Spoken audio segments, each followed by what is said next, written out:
آج میں کافی مہینوں کے بعد ہاسٹل سے باہر نکلی تھی۔ اس وقت میرے سامنے ایک مقصد تھا۔ مجھے نوکری حاصل کرنا تھی اور ہر ممکن طریقے سے میں نے نوکری ڈھونڈنی تھی کیونکہ اس کے بغیر کوئی چارہ نہیں تھا، ورنہ شاید نوبت یہاں تک آ جاتی کہ میں فاقے کرنے پر مجبور ہو جاتی۔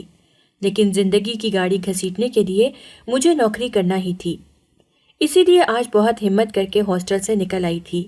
حالانکہ پچھلے کچھ مہینوں سے میں نے باہر نکلنا بالکل چھوڑ رکھا تھا کیونکہ میں عدت میں تھی۔ 2-3 جگہ پر میں نے انٹرویو کے لیے دیکھ رکھا تھا۔ اخبار میں روزانہ ایسے اشتہار دیکھتی رہتی تھی اور اپنی مرضی کے مطابق میں نے 2-3 اشتہاروں کے تراشے کاٹ کر اپنے پاس رکھے ہوئے تھے اور آج ان میں سے ہی ایک جگہ پر جا رہی تھی۔ میں بس کے انتظار میں بس اسٹاپ آ کر کھڑی ہو گئی۔ یہاں سے مجھے میری مطلوبہ منزل کی بس مل جانی تھی، لیکن ابھی بس کا دور دور تک کوئی نام و نشان نہیں تھا۔ ٹریفک اپنی اسی رفتار سے رواں دواں تھی۔ موسم بھی آج کچھ سرد تھا۔ ہلکی ہلکی چلنے والی ہوا نے فضا کی خنکی کو بڑھا رکھا تھا۔ ایسے میں اپنا دوپٹہ سنبھالتی اور شولڈر بیگ کو کندھے پر ٹکاتے ہوئے بس کا انتظار کر رہی تھی۔ جس طرف سے بس نے آنا تھا میری نگاہیں اس طرف ہی جمی ہوئی تھیں۔ تبھی اچانک مجھے اپنے پیروں پر کسی عجیب سے لمس کا احساس ہوا۔ میں نے چونک کر اپنے پیروں کو طرف دیکھا تو کسی نے میرے دونوں پیروں کو پکڑ رکھا تھا۔ ایک لمحے کے لیے میں کانپ سی گئی تھی۔ وہ کوئی فقیر تھا کیونکہ اس کا حال کافی برا تھا، اور ویسے بھی وہ مجھے معذور لگ رہا تھا کیونکہ وہ ایک چھوٹی سی ریڑھی کے اوپر تھا جس میں پہیے لگے ہوئے تھے اور اس کے ہاتھوں میں کافی مٹی اور گرد لگی ہوئی تھی۔ میں نے فوراً پیچھے ہٹتے ہوئے کہا، ارے یہ کیا کر رہے ہو، پیچھے ہٹو۔ میں نے خوفزدہ ہو کر کہا تو تبھی اس فقیر نے جو میرے پیر تھام رکھے تھے اس نے ایک دم سے اپنا چہرہ اٹھایا اور اس کا چہرہ دیکھ کر میں ایک دم اپنی جگہ پر ساکت رہ گئی تھی۔ مجھے یقین نہیں آ رہا تھا کہ میری نگاہوں کے سامنے جو کچھ ہے وہ سب سچ ہے۔ حیرت سے ہکا بکا منہ کھولے میں یک ٹک اس کا چہرہ دیکھ رہی تھی اور اپنی جگہ پر حیران پریشان کھڑی تھی۔ میرا نام شہلا ہے اور میں ایک غریب گھرانے سے تعلق رکھتی تھی۔ گھر میں صرف بھائی اور بھابھی تھے۔ اماں ابا کا انتقال تو کافی عرصہ پہلے ہی ہو گیا تھا اور بھائی نے اپنی پسند سے شادی کر لی تھی۔ بھابھی بھائی کے ساتھ ہی کام کرتی تھی اور وہاں پر ہی ان دونوں کی انڈرسٹینڈنگ ہوئی تو انہوں نے شادی کر لی۔ بھائی نے شادی کے بعد ایسا رنگ بدلا کہ میں حیران رہ گئی تھی۔ وہ مجھے دیکھنا بھی گوارا نہیں کرتے تھے۔ بھابھی کی باتوں میں آ کر وہ میرے ساتھ بھی کافی غصے سے بولتے تھے اور میں اپنا دل محسوس کر رہ جاتی تھی۔ حالانکہ اماں کے انتقال کو بھی 5 برس ہی ہو گئے تھے، لیکن بھائی نے پھر بھی ان کے مرنے کے بعد میرا کافی خیال رکھا تھا۔ لیکن اب شادی کے بعد تو وہ کافی بدل گئے تھے اور اسی بات نے میرے اندر ایک خاموشی اور تنہائی پیدا کر دی تھی۔ میں بس زیادہ تر اپنے کمرے میں بند رہتی یا پھر اپنے کام کاج میں مصروف رہتی کیونکہ سارے گھر کے کاموں کی ذمہ داری میرے اوپر ہی تھی۔ ابھی میں 20 برس کی ہی ہوئی تھی جب بھائی نے ایک دن اچانک مجھے کہا، میں تمہارے لیے رشتہ دیکھ رہا ہوں اور بہت جلد کوئی رشتہ فائنل کر دوں گا۔ کل اسی سلسلے میں کچھ لوگ تمہیں دیکھنے کے لیے آ رہے ہیں، اچھے سے تیار ہو جانا اور چائے کا انتظام کر لینا۔ بھائی نے مجھے اطلاع دی اور اپنے کمرے میں چلے گئے، جبکہ میں زخمی نظروں سے انہیں دیکھتی رہ گئی۔ بھائی نے لڑکے کے بارے میں کچھ بھی نہیں بتایا تھا اور نہ ہی میری مرضی اور رضامندی کے بارے میں پوچھا تھا۔ میری آنکھوں میں ایک دم آنسو آ گئے تھے، لیکن پھر یہی سوچا کہ ابھی کون سا رشتہ فائنل ہوا ہے، ابھی تو بس وہ لوگ دیکھنے آ رہے ہیں، ابھی تو اگلے مراحل بھی طے ہونا باقی ہیں، تب بھائی ضرور میری رضامندی پوچھیں گے۔ یہی سوچ کر میں نے اپنے آپ کو مطمئن کر لیا تھا اور اگلے دن میں نے گھر کی اچھی طرح صفائی ستھرائی کر کے چائے کا انتظام بھی کر رکھا تھا۔ خود بھی نہا دھو کر صاف ستھرا جوڑا پہن لیا تھا کیونکہ مجھے معلوم تھا کہ بھابھی تو کمرے سے نکلیں گی نہیں، وہ تب تک اندر ہی رہیں گی جب تک مہمان آ نہیں جائیں گے، اور ایسا ہی ہوا۔ بھائی بھی تب تک گھر آ چکے تھے۔ بھائی اور بھابھی نے ہی مہمانوں کو ریسیو کیا اور ان سے گپ شپ کرنے لگے۔ تھوڑی دیر کے بعد بھابھی نے مجھے آواز دے کر چائے لانے کے لیے بولا۔ میں چائے لے کر گئی تو سب مہمانوں کی نظر میں ستائش تھی، انہیں میں بے حد پسند آئی تھی، یہ ان کے چہرے پر صاف لکھا تھا۔ ویسے تو میں خوبصورت تھی، کم عمر تھی، جوان تھی، معصوم تھی، شاید یہی وجہ تھی کہ ان لوگوں کو بھی میں پسند آ گئی تھی۔ میں کچھ دیر ہی بیٹھی تھی، لڑکے کی بہن نے ایک دو ادھر ادھر کی باتیں کی، کچھ سوال کیے اور پھر میں کچھ دیر بعد اٹھ کر باہر آ گئی تھی۔ نہ جانے کیوں مجھے لگ رہا تھا کہ یہ رشتہ طے ہو جائے گا، اور ایسا ہی ہوا۔ مہمانوں کے جانے کے بعد بھائی نے مجھے خوشی خوشی بتایا کہ انہیں تم بے حد پسند آئی ہو اور انہوں نے فوراً ہاں کہہ دی ہے۔ وہ تو تمہارے ہاتھ پر کچھ شگن بھی رکھنا چاہتے تھے، لیکن میں نے ابھی منع کر دیا ہے کیونکہ میں پہلے لڑکے کے بارے میں معلومات حاصل کرنا چاہتا ہوں، اس کے بعد ہی کوئی رسم ہوگی۔ بھائی نے جب یہ کہا تو میں نے سر ہلا دیا۔ میں انہیں کیا کہتی کہ آپ نے ایک بار بھی میری رضامندی نہیں پوچھی اور ایک بار بھی مجھ سے مرضی میری جاننے کی کوشش نہیں کی۔ حالانکہ مجھے کوئی پسند تو نہیں تھا، لیکن پھر بھی میری خواہش تھی کہ بھائی مجھ سے بھی پوچھتے۔ اگلے چند دنوں میں بھائی نے لڑکے کے بارے میں ساری معلومات حاصل کر لی تھی۔ اس کا کردار بالکل صاف تھا، کوئی نشہ وغیرہ نہیں کرتا تھا۔ محلے میں ایک چھوٹی سی اپنی دکان تھی، 2 بہنیں تھیں جن میں سے ایک بیاہی ہوئی تھی اور ایک چھوٹی بہن تھی جو ابھی پڑھ رہی تھی۔ بھائی اس رشتے سے کافی حد تک مطمئن ہو گئے تھے اور اسی لیے انہوں نے ہاں کہہ دی، اور اس کے بعد لڑکے والوں کی طرف سے تھوڑا سا شگن بھیجا گیا اور ساتھ مٹھائی بھی تھی، اور یوں یہ رشتہ پکا ہو گیا۔ شادی جلدی طے ہو گئی تھی۔ بھائی نے اپنی حیثیت کے مطابق انتظام کر لیا تھا۔ لڑکے والوں کی طرف سے بھی کم مہمان آئے تھے کیونکہ ان کی حیثیت بھی ہمارے جیسی ہی تھی۔ وہ بھی کوئی رئیس نہیں تھے، یہی وجہ تھی کہ میں رخصت ہو کر اپنے ہی جیسے ایک دوسرے گھر میں آ گئی۔ عمران میرا شوہر دیکھنے میں تو خوبصورت تھا اور ویسے بھی کافی اچھے مزاج کا سلجھا ہوا تھا۔ اس نے مجھے ہاتھوں ہاتھ لیا تھا، میری خوبصورتی اور معصومیت پر مر مٹا تھا۔ پہلی ہی رات کے بعد مجھے اس بات کا اندازہ ہو گیا تھا کہ ہماری آنے والی زندگی بہت اچھی گزرنے والی ہے۔ میں بھی مطمئن ہو گئی تھی کہ بھائی نے میرے حق میں اچھا فیصلہ کیا ہے۔ کیا ہوا اگر عمران غریب ہے اور حالات خراب ہیں، وقت کے ساتھ ساتھ سب ٹھیک ہو جاتا ہے۔ میں نے اپنے آپ کو مطمئن کر لیا تھا۔ شادی کے شروع کے دن تو بہت تیزی سے پر لگا کر اڑ گئے۔ ہم ہنی مون پر تو کہیں نہیں گئے کیونکہ ہماری جیب ہی اس بات کی اجازت نہیں دیتی تھی۔ یہیں شہر میں ہی عمران مجھے 1-2 بار باہر گھمانے کے لیے لے گیا تھا۔ کبھی میٹھا پان اور کبھی آئس کریم کھلا کر لے آیا۔ شاید اس کی اتنی ہی حیثیت تھی اور میں اسی میں خوش تھی۔ شادی کے کچھ دنوں کے بعد میری ساس نے میٹھا پکوا کر مجھے باقاعدہ کام پر لگا دیا، اور مجھے اس بات پر کوئی اعتراض بھی نہیں تھا کیونکہ جو میری ذمہ داری تھی وہ میں نے ہی اٹھانی تھی۔ آج نہیں تو کل یہ کام مجھے ہی کرنا تھا۔ شادی کے بعد بھائی کی طرف میں صرف ایک بار ہی گئی تھی، اس کے بعد دوبارہ جانا نہیں ہو پایا تھا، اور بھائی تو ایک بار بھی نہیں آیا تھا۔ میں اپنی گھرداری میں مصروف ہو چکی تھی اور ایک لگی بندھی روٹین شروع ہو چکی تھی۔ عمران صبح ہی اپنی دکان پر چلا جاتا اور شام تک وہیں پر ہوتا تھا۔ عمران کی چھوٹی سی دکان تھی جس میں ضروریات زندگی کی کچھ چیزیں میسر تھیں۔ دکان میں اتنا مال نہیں تھا، اسی وجہ سے اتنی چلتی نہیں تھی کیونکہ عمران کے پاس سرمایہ نہیں تھا اور اسی لیے وہ تھوڑا سا پریشان رہتا تھا، لیکن پھر بھی گھر کا خرچ اسی کی ہی لائی ہوئی کمائی کی بدولت چل رہا تھا۔ جب ہی ابھی میری شادی کو 1 مہینہ ہی ہوا تھا جب عمران ایک دم خوشی سے چہکتے ہوئے گھر میں داخل ہوا اور کہنے لگا، ارے اماں دیکھو آج کیا معجزہ ہو گیا۔ عمران کی خوشی سے چہچہاتی آواز سن کر میں بھی جلدی سے کمرے سے باہر نکل آئی اور اس سے پوچھا، کیا ہوا عمران، آپ آج بہت خوش دکھائی دے رہے ہیں۔ میری بات سن کر عمران ایک دم میری طرف بڑھا اور کہنے لگا، ارے یار بات ہی ایسی ہے، تم بھی سنو گی تو حیران رہ جاؤ گی اور بے حد خوش ہوگی۔ عمران نے کہا تو میں جلدی سے بولی، ٹھیک ہے لیکن آپ بتائیں تو صحیح، آخر ہوا کیا ہے؟ عمران کی امی بھی وہیں پر موجود تھیں اور وہ بھی سوالیہ نظروں سے عمران کی طرف دیکھ رہی تھیں۔ تبھی عمران کہنے لگا، اماں آپ کو یاد ہوگا ابو کے ایک دوست سعودیہ ہوا کرتے تھے جو کافی سالوں سے وہیں پر مقیم تھے اور پاکستان میں کبھی آئے نہیں تھے۔ عمران نے اپنی ماں کو یاد دہانی کرواتے ہوئے کہا تو میری ساس نے فوراً سر ہلا دیا اور کہنے لگی، بالکل بالکل مجھے یاد ہے، اکرم صاحب بہت اچھے انسان تھے، تمہارے ابو کے بہت قریب تھے۔ میری ساس نے ماضی کو یاد کرتے ہوئے کہا تو عمران کہنے لگا، جی وہ واقعی بہت اچھے انسان تھے جو انہوں نے اتنے برس پرانا ابا کا دیا ہوا قرض یاد رکھا۔ آپ کو پتا ہے آج وہ میری دکان پر آئے تھے، ابا کے لیے بہت زیادہ افسوس کیا اور انہیں بہت یاد کرتے رہے۔ پھر انہوں نے مجھے وہ رقم لوٹا دی جو انہوں نے ابا سے ادھار لی تھی، کیونکہ کسی وجہ سے وہ پاکستان واپس نہیں آ سکے تھے تو رقم بھی نہیں لوٹا سکے تھے، لیکن اتنے سال گزرنے کے باوجود انہیں وہ قرض یاد تھا اور آج وہ قرض لوٹانے آئے تھے۔ اور آپ کو پتا ہے وہ رقم کتنی تھی؟ عمران نے خوشی سے چہکتے ہوئے کہا تو میری ساس نے آہستہ سے نفی میں سر ہلا دیا اور کہنے لگی، مجھے اس بارے میں کچھ معلوم نہیں، تمہارے ابا نے تو کبھی مجھ سے اس قرض کا ذکر ہی نہیں کیا تھا۔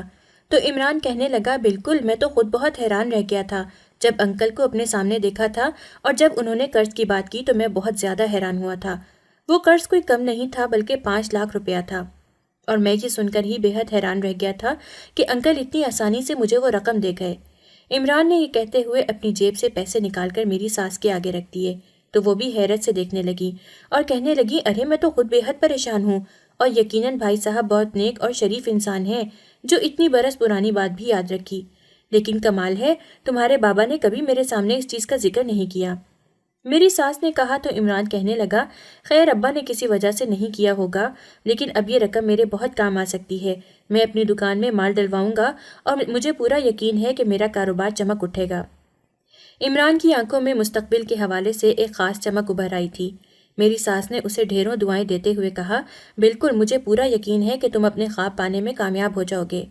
میں نے زیر لب آمین کہا اور عمران کو مبارکباد دی۔ اگلے چند دن عمران کے لیے بے حد مصروف اور اہم تھے، کیونکہ اس نے ان پیسوں سے اپنی دکان میں کچھ تبدیلیاں کروائیں اور کافی سارا نیا سامان ڈلوا لیا تھا۔ کافی چیزیں ماڈرن انداز میں کروائی گئی تھیں، یوں دکان خوب اچھی ہو گئی تھی۔ نیا سامان ڈلوانے کے بعد اب وہ دکان خوب چلنے لگی تھی۔ عمران ان دنوں میں بے حد مصروف ہو گیا تھا اور اس کا کاروبار خوب چمکنے لگا تھا۔ کیونکہ دکان پر اب کافی رش لگا رہتا تھا، اس لیے عمران نے اپنی دکان پر ایک ملازم بھی رکھ لیا تھا، کیونکہ عمران بے پناہ مصروفیت کی وجہ سے بہت تھک جاتا تھا۔ ملازم کے ہونے سے اسے آسرا ہو گیا تھا اور دکان کا کافی کام ملازم سنبھال لیتا تھا۔ میں ان دنوں بے حد خوش تھی۔ عمران اس بات کا کریڈٹ مجھے دیتا تھا اور کہتا تھا کہ جس طرح شادی کے بعد تمہارے قدم میرے گھر پر پڑے ہیں تو میرے حالات کافی بہتر ہو گئے ہیں۔ میں سوچ بھی نہیں سکتا تھا کہ میں اتنی عالی شان دکان کر لوں گا۔ عمران کے لہجے میں خوشی ہوتی اور فخر ہوتا۔ میں مسکرا دیتی، لیکن میں نہیں جانتی تھی کہ میری قسمت اپنے پنڈورا باکس میں میرے لیے نہ جانے کیسی کیسی آزمائشیں لے کر بیٹھی ہوئی ہے۔ اگر مجھے پہلے خبر ہوتی تو شاید میں عمران کو یہیں پر روک لیتی۔ عمران نے صرف اسی پر اکتفا نہیں کیا تھا، اس نے اپنی کمائی کے ساتھ اسی بازار میں ایک اور دکان بھی کر لی تھی۔ اب اس کی 2 دکانیں ہو گئی تھیں اور عمران کا ارادہ تھا کہ اب وہ ماڈرن طرز کا ایک بڑا سپر سٹور بنائے گا جہاں پر ضرورت کی ہر چیز ملے گی۔ اس سلسلے میں اس کے ساتھ تھی۔ ہماری شادی کو 1 سال ہو چکا تھا، لیکن ابھی تک ہماری اولاد نہیں تھی، اور شکر ہے کہ ابھی تک کسی کا اس طرف دھیان بھی نہیں تھا، نہ ہی عمران کا اور نہ ہی میری ساس کا۔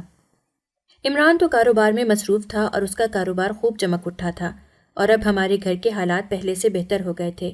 عمران نے گھر میں بھی کچھ تبدیلیاں کروائی تھیں اور گھر کو بھی ماڈرن طرز سے تعمیر دے دیا تھا۔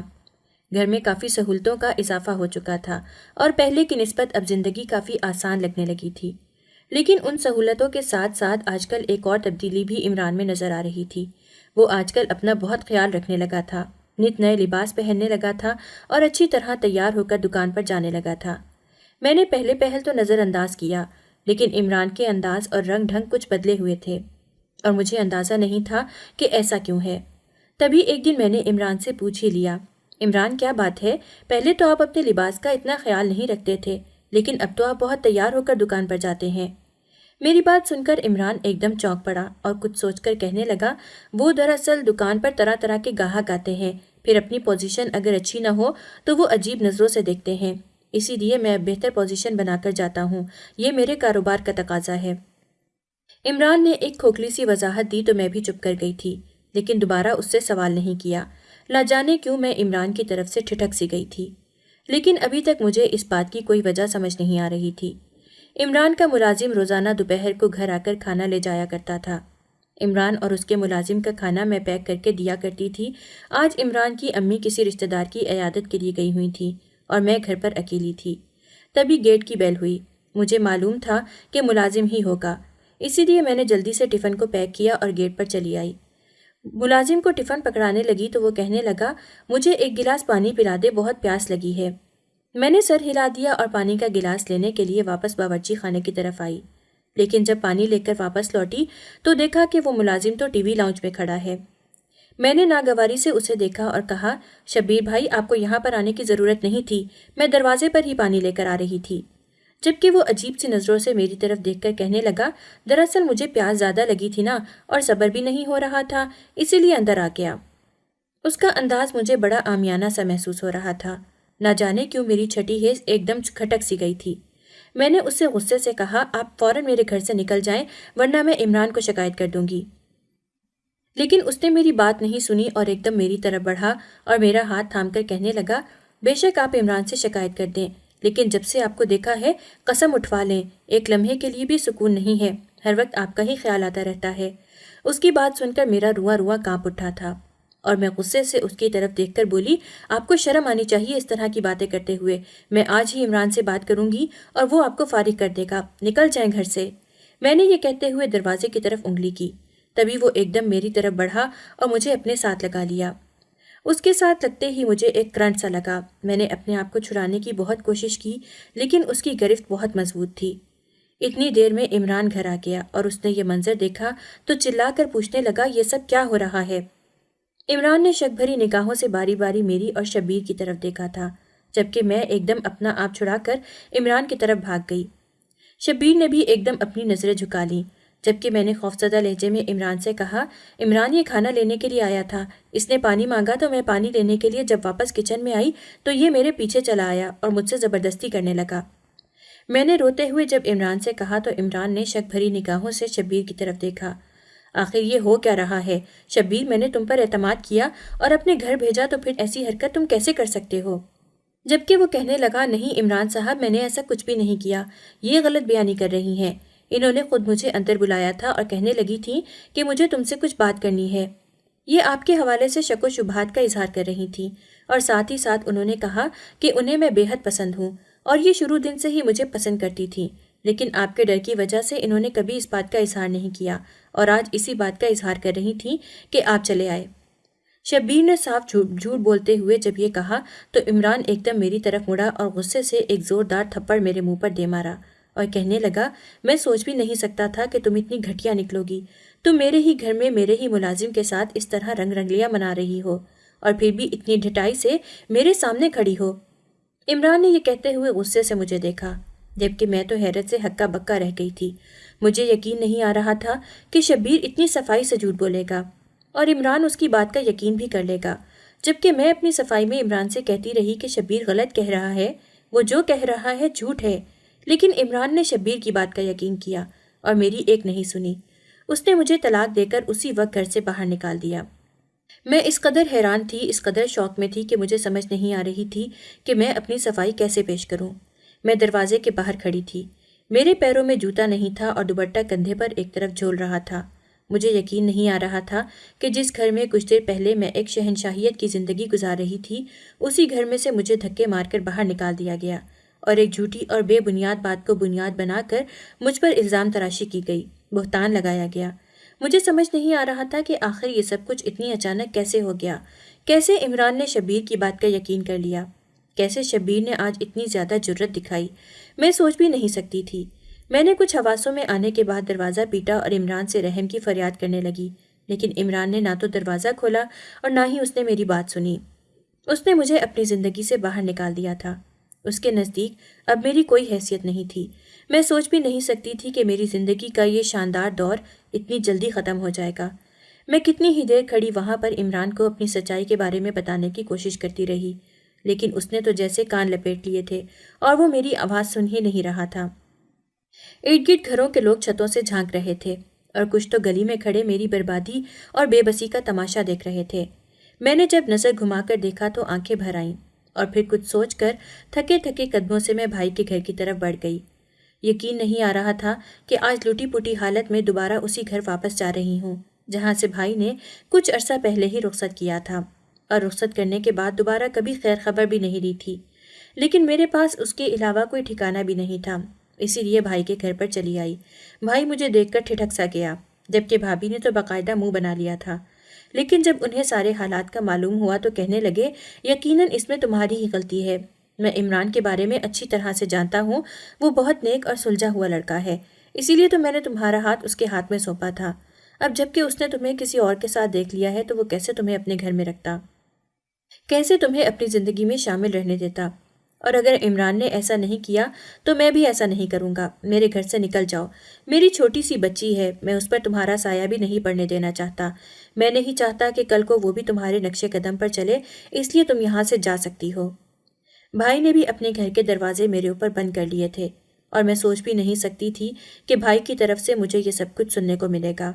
مجھے امید تھی کہ بھائی میری بات کا یقین کرے گا، آخر میں نے زندگی کے 20 برس اس گھر میں گزارے تھے اور بھائی کی نظروں کے سامنے ہی پروان چڑھی تھی، لیکن پھر بھی بھائی کو میرا یقین نہیں تھا۔ میں اب بے حد تھک چکی تھی، نڈھال ہو چکی تھی، مجھے ذہنی اور جسمانی تھکن نے ادموا کر دیا تھا اور یہ پے در پے صدمات نے جیسے میری سوچنے سمجھنے کی صلاحیت کو ختم کر دیا تھا۔ مجھے یقین نہیں آ رہا تھا کہ زندگی مجھے اتنی بڑی آزمائش سے دوچار کر دے گی۔ میں بھائی کے گھر سے بھی اسی طرح دھتکار دی گئی تھی جیسے شوہر نے گھر سے نکال دیا تھا۔ اب میرے پاس اور کوئی ٹھکانہ نہیں تھا۔ میں کہاں جاتی، کدھر جاتی، کہاں پہ رہتی، کچھ سمجھ نہیں آ رہی تھی۔ اسی اثنا میں چلتے چلتے سڑک کے کنارے ہی ایک جگہ پر بیٹھ گئی اور آتی جاتی ٹریفک کو دیکھنے لگی۔ آنکھوں سے آنسو بھی خشک ہو چکے تھے، لیکن چہرے پر چھایا ہوا غم ابھی تک کم نہیں ہوا تھا۔ نہ جانے مجھے سڑک کے کنارے بیٹھے ہوئے کتنی دیر ہو چکی تھی۔ رات کا اندھیرا پوری طرح پھیل چکا تھا۔ سارے دن کی میں بھوکی پیاسی تھی، اور جس طرح اوپر نیچے مجھے یہ صدمات ملے تھے، میرے سوچنے سمجھنے کی صلاحیت بھی ختم ہو چکی تھی۔ میں اب خالی ذہن کے عالم میں یہاں بیٹھی ہوئی تھی کہ اسی اثنا میں میرے قریب ایک عورت آ گئی اور محبت سے پوچھنے لگی، بیٹی کیا بات ہے، تم یہاں پر بیٹھی ہوئی ہو، کوئی مسئلہ ہے کیا؟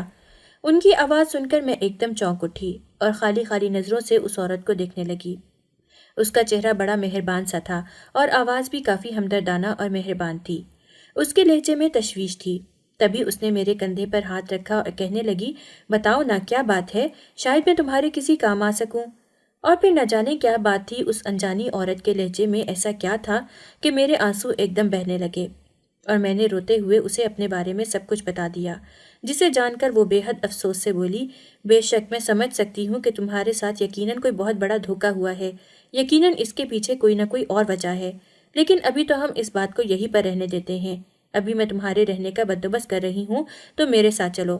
میں نے ورکنگ ویمن کے لیے ایک ہاسٹل بنا رکھا ہے، تم وہاں پر آرام سے رہ لینا۔ جب تک تمہیں یہ سمجھ نہیں آ جاتا کہ تم نے آگے کیا کرنا ہے، تب تک تم وہاں پر آرام سے رہ سکتی ہو۔ وہاں پر اور بھی کافی لڑکیاں اور عورتیں ہیں جو تمہاری ہی طرح مختلف مسائل کا شکار ہیں، لیکن اپنی زندگی گزار رہی ہیں۔ تم بھی وہاں پر رہ کر شاید ان سے کچھ سیکھ سکو اور تمہارے سامنے اپنی زندگی کا مقصد واضح ہو سکے۔ اس عورت کے لہجے میں ایک امید تھی جس نے مجھے بھی ہمت دی، اور میں اس کے ساتھ چل پڑی۔ حالانکہ وہ ایک بالکل انجانی عورت تھی، لیکن نہ جانے کیوں میں نے اس پر بھروسہ کر لیا اور اس کے ساتھ ہاسٹل چلی گئی۔ یہ ہاسٹل ایک چھوٹے سے گھر پر مشتمل تھا، اور یہاں پر ہر کمرے میں 4 لڑکیاں رہ رہی تھیں۔ مجھے بھی ایک کمرے میں بستر مل گیا اور میں بھی آرام سے ادھر رہنے لگی۔ شکر ہے رہنے کا بندوبست تو ہو چکا تھا اور میری سب سے بڑی پریشانی ختم ہو چکی تھی۔ تاہم اندر ہی اندر میں یہ سوچ سوچ کر نڈھال ہوئے جاتی تھی کہ آخر عمران نے میرے ساتھ ایسا کیوں کیا؟ آخر اس نے میری بات کا یقین کیوں نہیں کیا؟ آخر شبیر ایک عام ملازم سے اتنی حد سے آگے کیوں بڑھ گیا تھا؟ یہ سوچیں میرے دماغ کو تھکائے رکھتی تھیں۔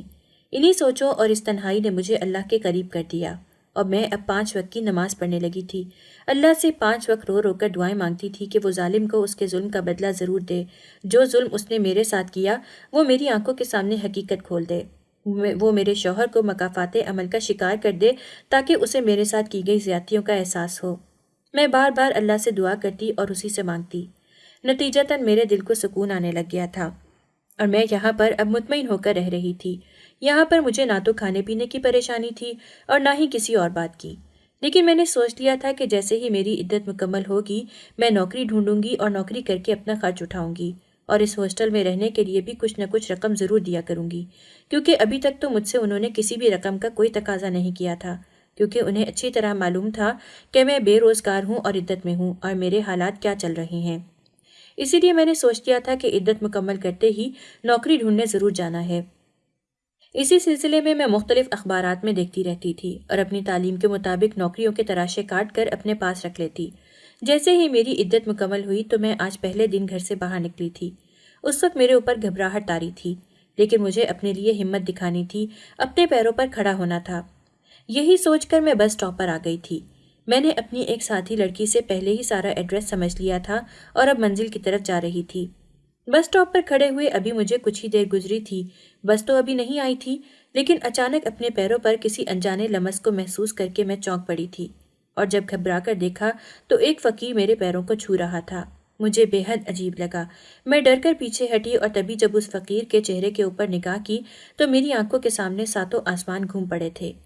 وہ کوئی اور نہیں بلکہ میرے شوہر کی دکان پر کام کرنے والا ملازم شبیر تھا، جس نے مجھ پر تہمت لگائی تھی۔ وہ اس وقت میرے سامنے بندھے ہوئے ہاتھوں کے ساتھ موجود تھا اور اس کی آنکھوں میں آنسو تھے۔ اس کا حلیہ بے حد برا تھا، کپڑے گندے ہو چکے تھے اور چہرے اور بالوں پر بھی بے تحاشا گرد اور مٹی لگی ہوئی تھی۔ وہ ایک چھوٹی سی ریڑھی پر بیٹھا ہوا تھا اور سب سے بڑی بات یہ تھی کہ اس کی ٹانگیں آدھی کٹی ہوئی تھیں، جنہیں دیکھ کر ایک دم مجھے جھرجھری سی آ گئی۔ میں نے اسپاٹ لہجے میں اسے مخاطب کیا اور کہا، شبیر یہ تم ہو؟ میری آواز سن کر ایک دم وہ تیزی سے رونے لگا اور کہنے لگا، مجھے معاف کر دیں، میں نے آپ کے ساتھ بہت غلط کیا، میں نے آپ کی زندگی خراب کر دی، مجھے معاف کر دیں۔ دیکھیے اللہ نے مجھے اس کا کیا صلہ دیا ہے کہ آج میں محتاج ہو کر رہ گیا ہوں، معذور بن کر رہ گیا ہوں اور ایک فقیر کسی زندگی گزار رہا ہوں۔ شبیر کے منہ سے یہ سب سن کر میرے دل کے اندر جیسے ایک اطمینان سا اتر گیا تھا۔ مجھے اس بات پر یقین ہو گیا تھا کہ اللہ نے میرے معاملے میں انصاف فرما دیا ہے اور شبیر کو اس کے کیے کی سزا مل چکی ہے۔ تبھی میں نے نفرت سے اسے مخاطب کیا اور کہا، جو کچھ تم نے میرے ساتھ کیا تھا یہ تو کچھ بھی نہیں ہے، اللہ نے یقیناً میرے ساتھ انصاف کیا ہے اور تمہیں تمہارے کیے کی سزا مل چکی ہے۔ جبکہ شبیر کہنے لگا، میں جانتا ہوں کہ اللہ نے مجھے میرے کیے کی سزا دی ہے کیونکہ میں نے ایک پاک باز عورت پر الزام لگایا تھا، بہتان لگایا تھا، اور ایسا میں نے جان بوجھ کر کیا تھا کیونکہ مجھے عمران نے یہ سب کرنے کے لیے کہا تھا۔ شبیر کی بات سن کر میں ایک دم چونک اٹھی اور دھیرے سے شک سے لبریز لہجے میں اسے کہا، کیا کہا تم نے؟ عمران نے کہا تھا؟ کیا وہ سب تم سے عمران نے کروایا تھا؟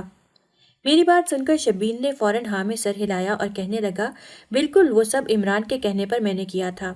اسی نے ہی مجھے کہا تھا کہ گھر پہ میری امی نہیں ہے تو میں اس طرح گھر جا کر آپ کے ساتھ زبردستی کرنے کی کوشش کروں، تبھی تو وہ اس دن موقع پر چلا آیا تھا، ورنہ وہ کبھی دوپہر کے وقت گھر نہیں آیا۔ یہ سب اس کا پلان تھا۔ شبیر نے ابھی اتنا ہی کہا تھا کہ میں نے بے ساختہ اسے ٹوکا اور کہا کہ تم جھوٹ بول رہے ہو، عمران بھلا ایسا کیوں کرے گا، وہ تو مجھ سے بے حد محبت کرتا تھا۔ جبکہ شبیر کہنے لگا کہ میں کیوں جھوٹ بولوں گا، میں جو بھی کہہ رہا ہوں سچ سچ کہہ رہا ہوں، میں جو بھی کہہ رہا ہوں سب سچ کہہ رہا ہوں، اور سچ یہ ہے کہ عمران کسی اور لڑکی کی زلفوں کا اسیر ہو چکا تھا۔ اس کے اسٹور پر ہی وہ لڑکی آتی تھی، بے حد خوبصورت، امیر اور کافی ماڈرن لڑکی تھی۔ وہ آئے روز کافی سامان خریدنے آتی تھی۔ عمران کے ساتھ آہستہ آہستہ اس کی بے تکلفی بڑھنے لگی تھی، جس کی وجہ سے عمران اب اس کا دیوانہ ہو چکا تھا اور اسے کسی بھی حال میں حاصل کرنا چاہتا تھا۔ لیکن جب اس لڑکی کو یہ پتہ چلا کہ عمران پہلے شادی شدہ ہے تو اس نے عمران سے شادی کرنے کے لیے یہ شرط رکھ دی تھی کہ پہلے اپنی پہلی بیوی کو طلاق دو، اور عمران کے پاس آپ کو طلاق دینے کے لیے کوئی وجہ نہیں تھی۔ عمران نے اسے سمجھایا بھی تھا لیکن وہ نہیں مانی تھی، اور عمران کو سمجھ نہیں آ رہی تھی کہ وہ کیسے آپ کو اپنی زندگی سے نکالے، کیونکہ آپ ہر لحاظ سے مکمل تھیں اور اس کے ساتھ اچھے طریقے سے چل رہی تھیں۔ تبھی عمران نے یہ سارا ڈرامہ ترتیب دیا اور مجھے اس ڈرامے کا کردار بنا دیا۔ میں نے بھی چند پیسوں کے لالچ میں یہ ڈرامہ کرنے کی حامی بھر لی اور سب کچھ عمران کی مرضی کے مطابق ہوا۔ میں بھی خوش تھا، لیکن پھر میں سوچ بھی نہیں سکتا تھا کہ قدرت مجھ سے اس طرح کا انتقام لے گی۔ آپ کے اوپر الزام تراشی کر کے اور بہتان لگا کر میں کچھ دن تو ان پیسوں پر عیاشی کرتا رہا، لیکن پھر آہستہ آہستہ میرا ضمیر مجھے ملامت کرنے لگا اور رہ رہ کر مجھے اس بات کا پچھتاوا ہونے لگا کہ میں نے غلط کیا ہے۔ بار بار آپ کا غمزدہ چہرہ میری نگاہوں کے سامنے آتا تو میں اور زیادہ پچھتاوے میں گھر جاتا۔ تبھی ایک دن اسی پچھتاوے میں گم سڑک پار کر رہا تھا کہ ایک بے رحم گاڑی نے مجھے کچل ڈالا اور اس حادثے میں نے اپنی دونوں ٹانگیں کھو دیں۔ اس دن سے میں آپ کو تلاش کر رہا تھا تاکہ ایک بار آپ مل جائیں تو میں آپ سے معافی مانگ لوں، اس طرح شاید اللہ میری سختی معاف کر دے، اور آج آپ میری ہیں تو میں نے ایک لمحے کے لیے بھی دیر نہیں کی اور آپ سے معافی مانگنے لگا، کیونکہ میں جانتا ہوں میں اللہ سے تو معافی مانگ بھی لوں لیکن جب تک آپ مجھے معاف نہیں کریں گی اللہ بھی مجھے معاف نہیں کرے گا۔ شبیر کے منہ سے یہ سب کچھ سن کر نہ جانے کیوں مجھے ایک نیا جھٹکا لگ چکا تھا۔ میں سوچ بھی نہیں سکتی تھی کہ عمران اپنی ایک خواہش کو پورا کرنے کے لیے یوں میری زندگی رون ڈالے گا، یوں مجھے ذلیل اور رسوا کر دے گا۔ اس کی وجہ سے میرے بھائی نے بھی میرا یقین نہیں کیا اور اپنے گھر سے نکال دیا۔ میں سوچ بھی نہیں سکتی تھی کہ عمران اتنا گھٹیا نکلے گا، لیکن اب کیا ہو سکتا تھا، اب تو عمران نے اپنا مقصد حاصل کر لیا تھا۔ تبھی میں نے شبیر سے پوچھا، تو کیا عمران نے اس لڑکی سے شادی کر لی؟ جبکہ میری بات سن کر شبیر ایک دم کہا لگا کر ہنسا اور کہنے لگا، کیسے کر لیتا، وہ لڑکی تو کوئی فراڈ تھی، عمران سے لاکھوں روپیہ لے کر کہیں اڑن چھو ہو گئی تھی۔ اس کا کام ہی یہی تھا، لوگوں کو بیوقوف بنا کر ان سے مال بٹورنا، اور اس نے عمران کے ساتھ بھی وہی سب کچھ کیا۔ دوبارہ کبھی اس کا پتہ بھی نہیں چلا۔ عمران اس کو ڈھونڈتا پھر رہا ہے لیکن آج تک اس کے بارے میں کوئی معلومات نہیں ملی، کیونکہ اس لڑکی نے عمران کو اپنے بارے میں جو کچھ بھی بتایا تھا وہ سب جھوٹ تھا، اور عمران کو اس کے بارے میں کچھ اور خبر بھی نہیں تھی۔ عمران بھی اب پچھتاتا ہے اور جلد بازی کا فیصلہ کر لینے پر اس کے دل میں بھی اب پچھتاوے جاگ اٹھے ہیں۔ وہ آپ کو یاد کرتا ہے، لیکن چونکہ وہ اپنے ہاتھوں سے آپ کو اپنی زندگی سے نکال چکا ہے، اس لیے اسے اچھی طرح خبر ہے کہ اب کچھ نہیں ہو سکتا۔ اب نہ تو آپ کبھی واپس آ سکتی ہیں اور نہ ہی زندگی پہلے جیسی ہو سکتی ہے۔ وہ اتنی ہمت بھی نہیں رکھتا کہ آپ کے سامنے آ سکے اور آپ سے معافی مانگ سکے، لیکن میرے دل میں اس بات کا یقین تھا کہ میں آپ سے ایک دفعہ مل کر ضرور معافی مانگوں گا، اور آج شکر ہے کہ آپ سے آمنا سامنا ہو گیا اور میں آپ کو ساری حقیقت بتا پایا اور اپنے گناہ کا اعتراف کر پایا۔ شبیر کے منہ سے یہ سارے انکشافات سن کر میری ذات جیسے ایک دم ریزہ ریزہ ہو چکی تھی۔ یقین نہیں آ رہا تھا کہ عمران نے میرے ساتھ اتنا غلط کیا۔ وہ مرد جس کی غربت میں نے اس کا ساتھ دیا اور اس کے حالات میرے جانے سے بدلے تھے، میرے نصیب سے اس کی قسمت بدل گئی تھی۔ اس نے مجھے اپنی زندگی سے یوں ایک دم نکال دیا تھا، لیکن اس کے بارے میں جان کر مجھے قدرتی طور پر افسوس ہوا تھا کہ جس مقصد کے لیے اس نے میری ذات کو روندا اس کا وہ مقصد بھی پورا نہیں ہوا۔ تاہم میں نے شبیر سے کہا، شبیر تم نے میرے ساتھ جو کچھ بھی کیا بہت غلط کیا، لیکن اللہ نے تمہیں اس کی سزا بھی دے دی ہے۔ اگر تمہارا اطمینان اسی میں ہے کہ میرے کہے چند الفاظ تمہارے لیے مرہم کا کام کر سکتے ہیں تو ٹھیک ہے، میں نے تمہیں معاف کیا، لیکن آئندہ کبھی میرے سامنے مت آنا۔ یہ کہہ کر میں نے اپنے قدم آگے بڑھا دیے اور شبیر وہیں پر کھڑا مجھے دیکھتا رہ گیا۔ میں نے سوچ لیا تھا کہ اب زندگی میں کچھ بن کر دکھانا ہے، کیونکہ جو کچھ بھی عمران نے میرے ساتھ کیا تھا وہ تو میں ساری زندگی نہیں بھلا سکتی تھی، اور اس کے کیے کی وجہ سے میں کسی دوسرے مرد کے اوپر یقین بھی نہیں کر سکتی، کیونکہ میں نے اب سوچ لیا تھا کہ مجھے خود مختار بننا ہے اور اپنے پیروں پر کھڑا ہونا ہے۔ اب مجھے کسی مرد کے سہارے اور اس کی بے ساکھی کی ضرورت نہیں ہے۔ اب میں اپنے بل بوتے پر آگے بڑھوں گی اور زندگی میں کامیاب ہوں گی، کیونکہ میری زندگی میں آنے والے دونوں مردوں نے میرا بھروسہ نہیں کیا اور مجھے دھتکار دیا۔ میرا شوہر جس نے یہ سارا سین کریٹ کیا تھا، اور میرا بھائی جس نے اپنی ماں جائی سے زیادہ میرے شوہر کی باتوں پر یقین کیا تھا اور ایک بار بھی سچ جاننے کی کوشش نہیں کی۔ مجھے اب ان دونوں کے سامنے خود کو مضبوط بنا کر کھڑا کرنا تھا، اور مجھے یقین تھا کہ قسمت میرا ساتھ ضرور دے گی۔